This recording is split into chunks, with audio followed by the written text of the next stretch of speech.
Porn and erotica are all over the public school system, especially here in California. That is no longer the case in Temecula Valley Unified School District, and that is because the board members there, at least 3 of them, did what they should do in protecting your children. One of those board members is with me today. We're going to get to him in just a moment. Before we do that, I want to remind you, like this video, share it with your friends, your family, your neighbors. This is the truth, and it needs to get into their life. Another thing I'd ask you is get over to ourwatch.com, subscribe, and become one of our watchmen. You know, as we put out the truth, many of the social media platforms do not want that to get out. And so what do? They threaten to shut us down. They threaten to remove our account. It is so important that we continue to get the truth out. Best way to do that is ourwatch.com, and make sure that you're there as a subscriber. We would love to get the truth into your life. All that being said, with us today is somebody very special to the Temecula Valley, somebody who has stood up and has done what is right for the parents and right for the children, and that would be Dr. Joseph Komrosky. Dr. Joseph Komrosky, thank you for joining us. Thanks for having me on, Tim. Really appreciate it. Really appreciate you being here. Really appreciate all that you have done for this valley. I know it's not easy.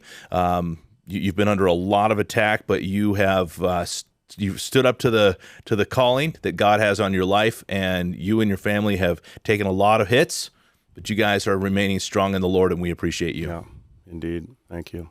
Yeah, so let's get in. There's a lot of subjects we want to cover today. Yeah. We're going to get to the Board Policy 6000, which is the most recent thing that the board did, and that is protecting the children from the pornography and the erotica and all this perversion that, quite frankly, we all know shouldn't be in front of children's eyes. Well, we all know it. Sadly, there were a couple board members who weren't on board with that, but we'll get to that when we get to Board Policy 6000. But before we do that, I want to get into some of the other things, because there's been a lot of talk about you and Jen Wiersma and Danny Gonzalez and what you guys campaigned on and what you guys have actually done. And so I want to walk through that. If you would kind of walk us through, what was your campaign all about? I can summarize it in 2 simple things, and it was on the palm card that I handed out when I walked door to door, but just on the back. As a parent and a college professor, I will always put rights back in the hands of the parents and children first, so that your children are safer and actually become better educated in the public school system. So I see it 2 things: safety and good education. And so everything I've done in the last year, and I'm only one voice, of course, I needed 2 other board members to vote with me, but it all goes to keeping our kids more safe and better educated. And things like that would have been defend parental rights, which I set a campaign on, fight for excellence in education, no CRT, no CSE, reduce harmful radiation, excessive RF, EMF exposure to students and staff. So those were my 3, bullet points, you might say. But a lot more was done as well. Well, you guys have done, I got a whole list of things that you guys have accomplished, defending the rights of parents and protecting the children from all manner of harm. So, again, grateful for what you guys have done. Let's walk through some of these things. Day one, you guys came out strong. You both condemned racism and you banned critical race theory from the schools. And it was funny to me to watch the reaction of some of the students and some of the teachers, because they were really upset, saying, we're not teaching this. And yet then what, if you're not teaching it, why do you care that it's banned if you're not teaching it? It really seemed hypocritical on their part to me. But you guys did those 2 things in the first night. Walk us through that first night, if you would. Yeah, you basically define racism in a Martin Luther King Jr. position, like, don't judge somebody by the color of their skin, judge them by the content or their character. And I said then, and I'll say it again, it wasn't Martin Luther King's idea. He just pushed it forward. It goes back to the ancient Greeks, Aristotle, Nicomachean ethics. He was all about character. So we had to define that. Then we bring it in, and then we ban CRT because CRT was racist. So you define racism first, you use it in CRT, and say we're banning that. And then after that, another big thing that you guys did, when I say you guys, I'm talking about the 3, you, Danny Gonzalez, and Jen Wiersma. Another thing you did was you changed the leadership at the school district. Talk us about that, if you would. It's statewide that you don't have to release a superintendent for cause. You can, or you could do it without cause, and that's what we did. And generally what I'd say is, and I speak for myself here, is that we needed new leadership with new ideas. And we were frustrated at some of the policies we were implementing or that we had passed weren't being implemented in the schools. So then you get frustrated. And what I mean by new leadership with new ideas, it's this. For me, it's really simple. Less activism, back to the basics education. That's it. You want more activism? You're in the wrong school district. Well, glad that you made that change. Really looking forward to getting to see the new superintendent in action. If you would talk to us about the process, what did you guys go through to find this new superintendent? And how excited are you about the future with him? Shout out to Mr. Ollie from the Hazard Search Firm. So we basically used a search firm, which was completely legal, and we expedited the search, and all board members in closed session agreed on how that would look, which I can't talk about. So I would just say I was really excited with the candidates that we did interview, and Dr. Woods, I just think he's awesome. And, one of the things that impressed me about him, he was raised on a farm. Well, so was my dad. So he has very strong work ethics, and so do I because of my father. So I thought this is a guy who's going to lead and make sure that, if the majority of the board passes policies, they will be implemented.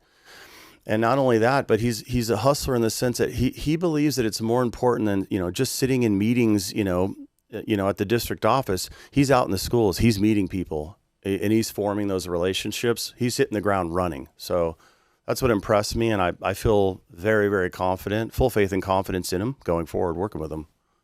Awesome. Well, I'm really looking forward to that as well. I've had small conversations with him so far, and everything that I'm hearing from him sounds like he's got the best interest of the parents and the children in mind, and really wants to see this district be a district that the rest of the state can look to and go, that's what we should look like. Amen. So, and the thing about Dr. Woods, he's worked with a couple other school districts. He's very aware of divided boards. This is not new to him. So that's another thing, like how well and how much leadership and character integrity does a superintendent have to be able to work with a divided board and to be able to say, look, even though you're divided, if the majority of the board says this, it has to go through and it has to be implemented.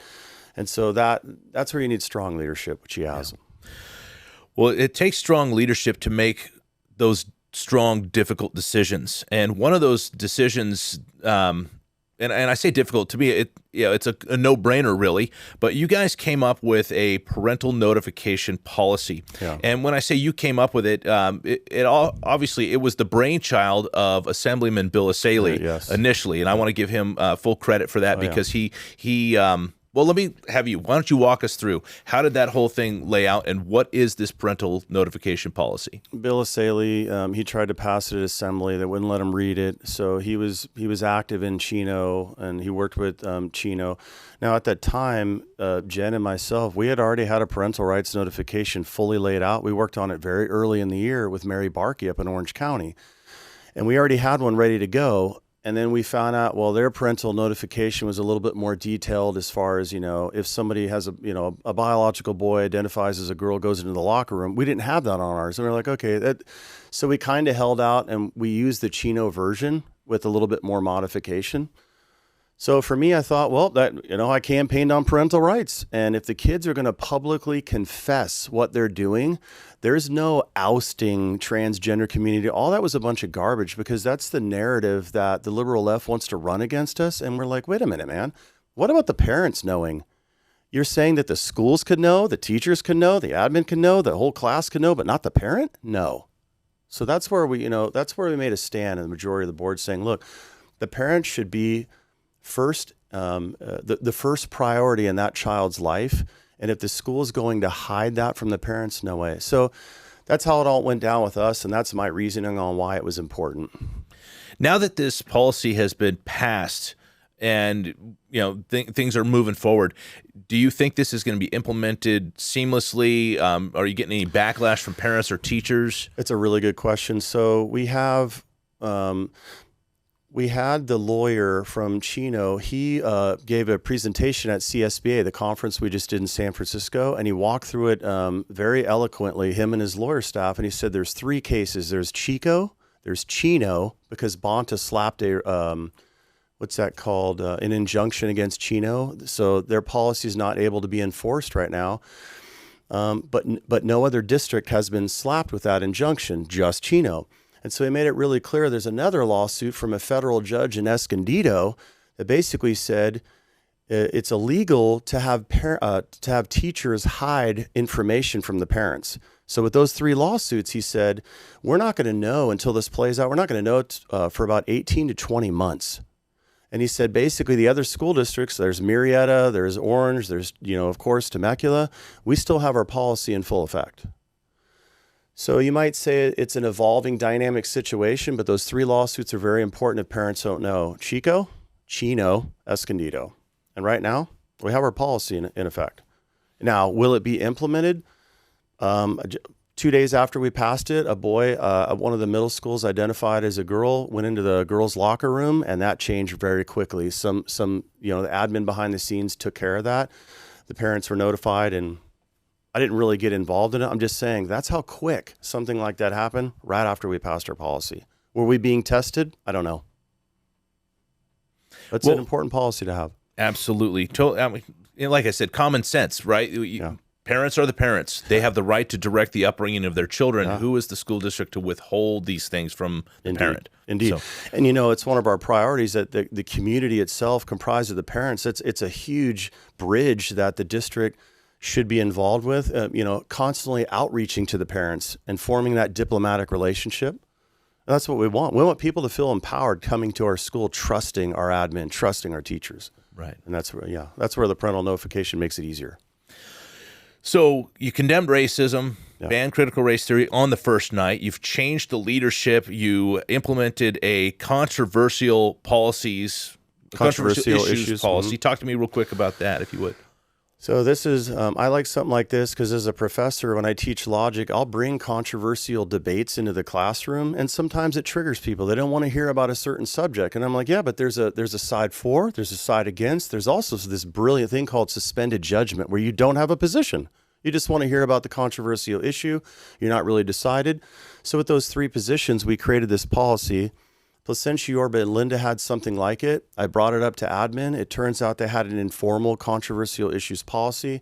I worked with admin for months on this, and it was another trust building situation. So where the teachers can feel empowered to bring a controversial issue into the classroom without fearing, to lose their job. The parents were confident because if they didn't like that controversial issue, they could pull the student out for that. The students were empowered because if they wrote a paper on the controversial issue and the teacher gave them a bad grade because they didn't like the position, well, in the policy, it says your teacher can't do that. You got to remain neutral. And then the admin were confident because they could have this happening in the school district. So it's a 4-way bridge. And by the way, when we passed it that night, the union president actually liked it. He agreed with it. So what that does is when there's this misnomer, like people say, you're banning history, the Black history and CRT, and it's a disservice and you're harming our community. Excuse me. And this is very important that I read this. On the very last line of the CRT, a lot of people don't read this, and this is the one active lawsuit we have against us by the teachers union, parents, teachers, and kids. There's 4 classes, but it's mainly the teachers union. On the last line, it says, notwithstanding the above restrictions, social science courses can include instruction about critical race theory, provided that such instruction plays only a subordinate role in the overall course, and provided further that such instruction focuses on the flaws in critical race theory. So when they say we can't teach it, you banned it. No. You can bring it in the classroom. You can't teach it like it's the gospel. You have to present the view, maybe for and against, and that's it. And with the controversial issues policy, now they can bring this in and talk about it. So we're being sued because we banned it, but yet we have a policy that allows that discussion in the classroom. I don't get why are we being sued? Well, Faith and Freedom Advocates are supporting us pro bono, and they've just pushed through I think it's called a demur and an anti-slap to get the lawsuit thrown out because it's meaningless. And so far, there's lies being spread throughout the community, people trying to campaign against me and get me recalled. They're saying that the district has spent hundreds of thousands of dollars, even millions of dollars in lawsuits. They're like, wait a minute, there's one, and there's no money spent. $3,500 have spent filing fees, right? That's it. That's the only lawsuit we have, and for me, it's baseless because of, I just read the last line. We can talk about that in the school district. It's a lot, but the community really needs to know this, and here's why. That's the truth instead of me telling you a lie, which some members of the community are doing to get votes for a recall. Right. No, I have firsthand experience that they've been doing that. Yeah. So let's talk about more, because you guys have done a lot, Yeah. and we're going through this. So condemning racism, banning critical race theory, changing the leadership, coming up with a controversial issues policy, the parental notification policy, which was huge. You also came up with a flag policy. Yeah. Talk to me about that. I'm a patriot. I'm a veteran. I love doing the Pledge of Allegiance. It's very important, and it's supported by Ed Code. I was visiting the classrooms, and you would have, sometimes classrooms wouldn't have flags. Sometimes they would. They did have a small flag, but then they'd have other, bigger flags. And I thought, well, we need uniformity here. And we do this patriotic exercise called Pledge of Allegiance. And I thought, well, let's adjust that and just say only the United States flag and only the California flag. And that's it. It's very patriotic. So let me read this part, Ed Code 233.5. Each teacher shall endeavor to impress upon the minds of the pupils the principles of morality, truth, justice, patriotism, and the true comprehension of the rights, duties, and the dignity of American citizenship. Awesome. Supported by Ed Code, flag policy. Should have been controversial, but it was. Yeah. Well, honestly, what people came up with, and let's just say it for what it is, they said this was an anti-LGBT move to try to get rid of the rainbow flag in the classroom. Was it? No. Basically, just those two flags, all their flags, no. Unless it was educational or instructional. For example, I go to, I think it's Chaparral High School. You had a Spanish teacher. She had a Mexican flag on the wall. Totally appropriate. She's teaching Spanish. So it's related to that instruction. It's related to that educational purpose. There might have been, I've got to be honest, if somebody's teaching history and they pull out some communist or Nazi flag or whatever, totally appropriate. They're teaching the students that's what this flag represented, but they're not hanging it on their wall all year long and it's bigger than the American flag. That's the absurdity we were trying to reduce. The American flag should be prominent. There should be a Pledge of Allegiance to it. It's supported by Ed Code, and that's it. There was no anti-LGBT movement. It was ridiculous. Yeah. Again, a lot you guys have accomplished, but the main thing that we wanted to talk about today was the newest thing that you guys passed, Board Policy 6000.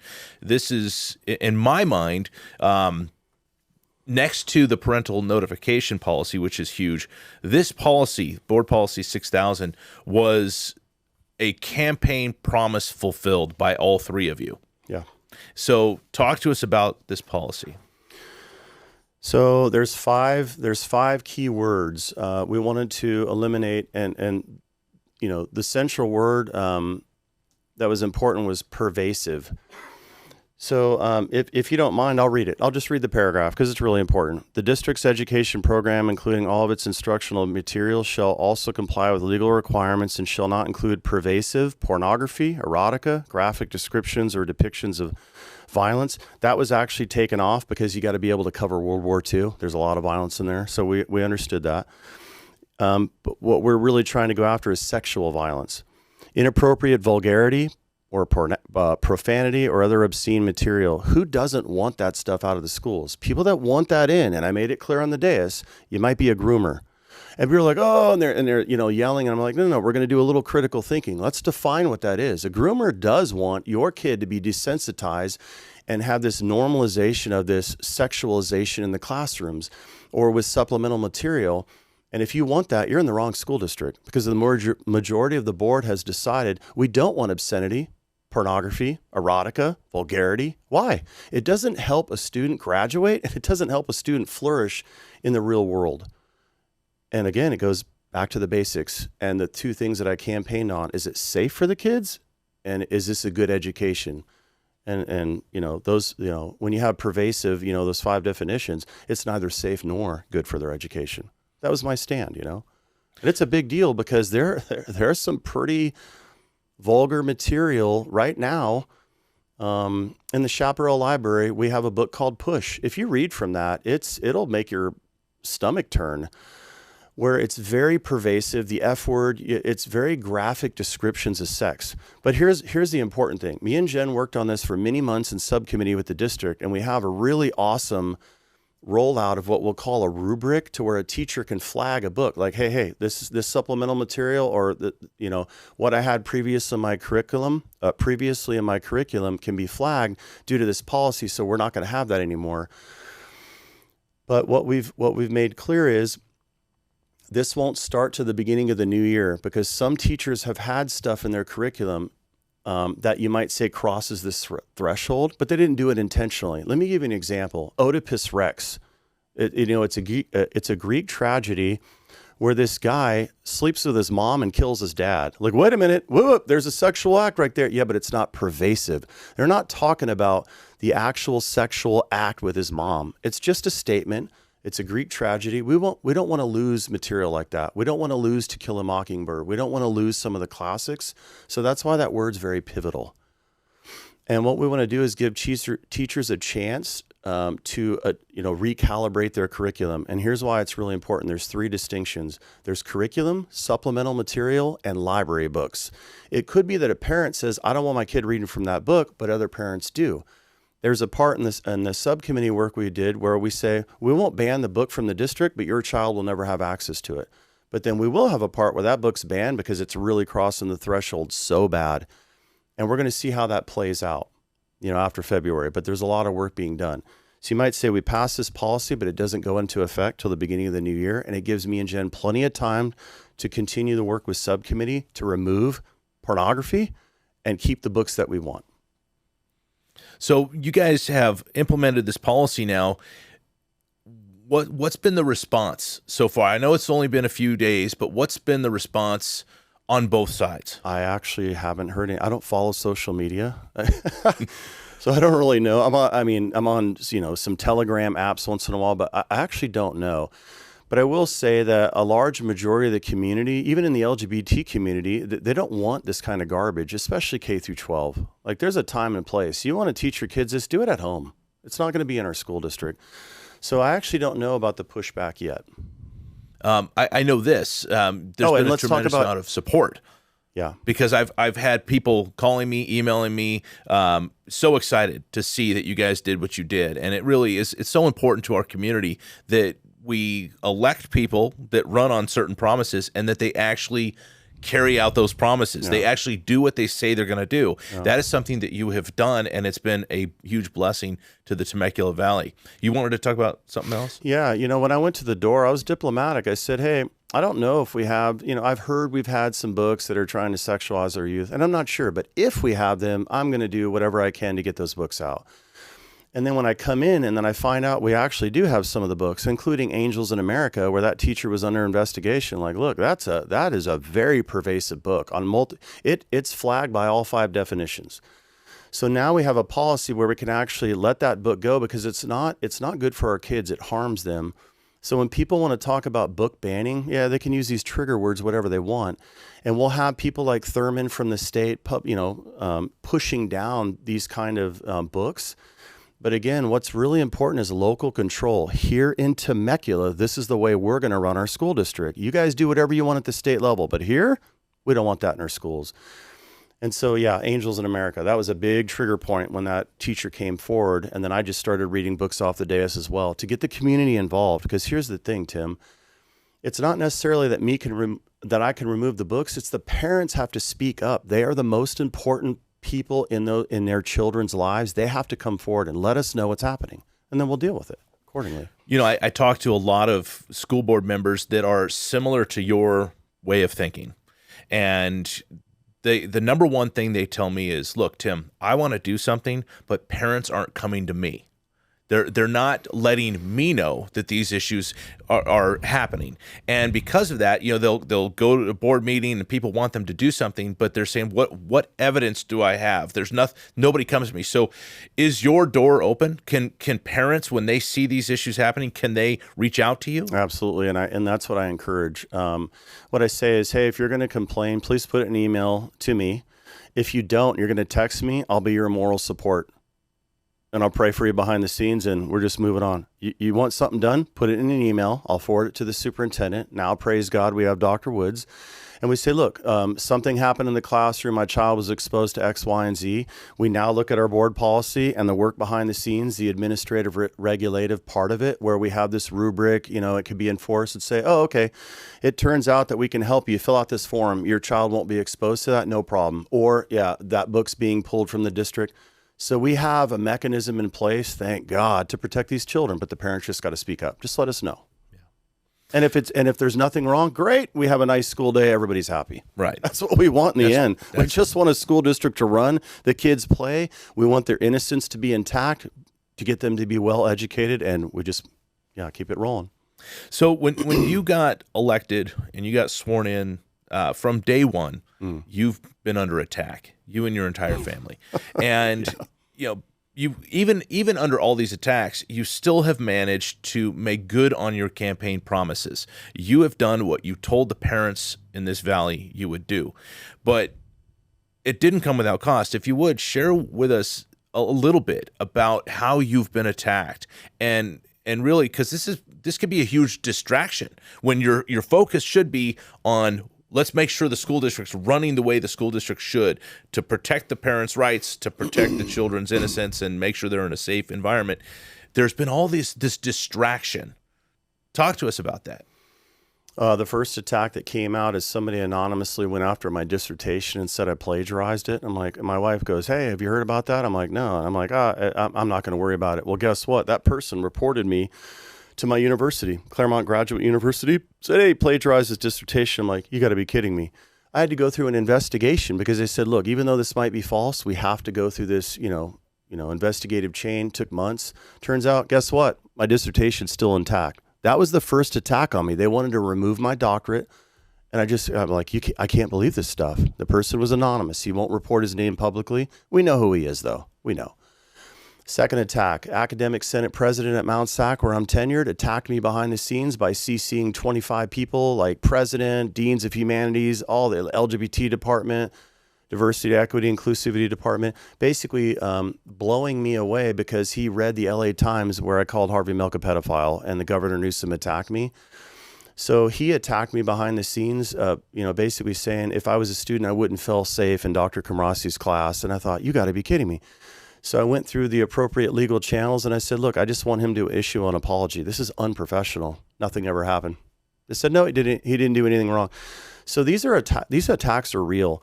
Right after Newsom attacked me in Twitter, what did he say? That was a foolish and ignorant statement. Congratulations, Komrosky, you have our attention. Now stay tuned. A lot of people viewed that as a threat. After that happened, my professor is a 5.0. That's hard to get. Students don't lie. If you're a bad professor, they will let the whole world know. My rating's really high. After that attack from Newsom, I had over 250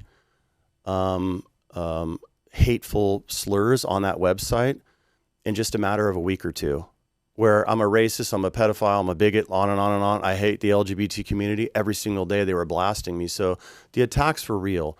All those were removed because none of them were my students. You ask my student, you come into my class, I don't care what walk of life you have, I'm just teaching you my material. I love you and respect you all. I don't signal anybody out because they're a gender identity. All that to me is it's just an attack on me and my character, and everybody knows who I am. And they trust and respect me as a professor. So yes, the attacks are real, and it makes some school board members and politicians just want to quit. Like, this isn't worth it. But I believe God appointed me to this role, and this is, I'm reflecting the values of my community. I'm not going to quit. I'm not going to, I'm going to continue to do what I was elected to do, represent the values of my community. Well, some would love it if you quit, and those that would love it if you quit really worked hard to try to force you out. Yeah. So they went around, they got signatures to try to get you recalled, and there is going to be a recall election. They got the appropriate amount of signatures. That's a whole nother story. We've got evidence to show that they lied to get those signatures, and I'm going to have that blasted out on a future podcast. But for right now, they've got them turned in. There is going to be a recall election on you. What are you going to do moving forward? How are you going to approach this? I'll read off a paragraph. So one of the leaders was interviewed from Temecula 1 PAC. To summarize it, I'm just gonna represent the truth and pierce through the lies. So here's a lie. So this community member was interviewed, and in the interview, he uses baseless claims. And I'll just read you what I have. Probably because he doesn't know how to properly form an argument based upon solid evidence. He uses charged words like chaos, panic, extremist, dysfunctional school board, failed school district, MAGA Republican, national playbook. This is ridiculous. These are designed to undercut one's reasoning faculties and instead appeal to their emotions. So let me quote this person. So I think it'll be a little bit easier doors today. The thing I need to remember too, I need to remember myself. It's not about being right. It's about getting the signatures. So I'm just quoting this person. And here's my response to that. His statements are very telling morally, as he's admitting to the public that he's using a utilitarianist calculus when collecting signatures for my recall. He's revealing to the Temecula community that he's devaluing your inherent worth as a person by using you as a means to an end. This kind of behavior is morally reprehensible as it reveals a lack of character integrity. Consequently, the Temecula community will have to decide whether you want somebody like him influencing your kids or me. I think the answer is obvious, as the Temecula community has already spoken by voting me in. He's just not listening and is in denial. So all I'd say is that's my campaign. I'm going to take one lie at a time and give people the truth. And I'm not using you as a means to an end. If you want me recalled, perfect. I just want you to be informed. Why are you doing this? Based upon the truth. If you recall me, if the Temecula community wants these conservative values out, they want more liberal values in, great, fine. But if you're going to lie to do it, no way. Yeah. Well, I think the truth is going to be shown. I think people are going to know. But you've got a campaign ahead of you. Yeah. You've got a lot of work ahead of you, and you want to continue to fight for this valley. So how can people join you in this fight? There's got to be things that people can do. Do I have enough time to read my campaign statement? Yeah. So when you vote, and I don't know who's going to run against me, but the election will probably go towards June. But if you vote for me, this is what you're going to see. Or if you're deciding to vote, parents, I'm going to make this simple for you. You need a hero, somebody to look up to in this fight against the teachers' unions who are deceiving you. Well, that's the thing. Parents, you are the heroes. I'm your servant, and your voices have inspired me. As a TVUSD board president, I will fight for you and your children's educational rights, even if it means standing against a tyrannical governor who is trying to power play our local right to govern here in Temecula. Moreover, I will rigorously seek out and stand against any evil such as obscenity, vulgarity, pornography, and erotica here at TVUSD. I will continue to resist the harmful things with every ounce of my being. Our schools, teachers, unions, county, state, and country do not own your kids. You do. To this end, we the people, both the parents and the patriots of this country, have risen. Parents, let us be united as you are the last refuge for your kids. If you don't stand up for your kids, they will be taken advantage of.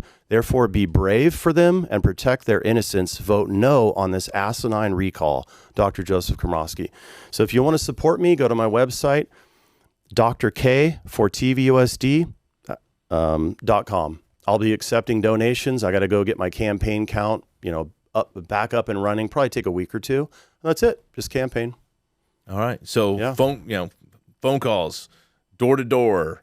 Yeah. There's all sorts of stuff that needs to happen. Yard signs. Yard That's right. signs. Yeah. I mean, there's a lot of work ahead of us if we're going to keep somebody like you who cares about the parents and cares about the students and wants to see this district be that shining star in the state of California that people can look to. So, Dr. Komrosky, thank you for all you do. Thank you for joining us today. Amen. And one last thing, if the parents want to get involved in Trustee Area 4, reach out to me on my website. Let me know. Do you want to walk? Do you want to donate? What do you want to do to help? And let the parents decide of the community. Yeah. All right. Thank you again. Thank you. God bless you. And I want to thank you all for joining us. So much to talk about, so much to share. Please like this video, share it with your friends, your family, your neighbors. And again, get over to ourwatch.com, subscribe, become one of our watchmen. So important for you to get this kind of information into your life and into the life of people around you, because we want to be informed, we want to be active, and we want to be very, very filled with God's Spirit as we get out there and do the work that God's called us to do as the salt and the light. That's all we got for today. We'll see you next time right here on Our Watch with Tim Thompson. Amen.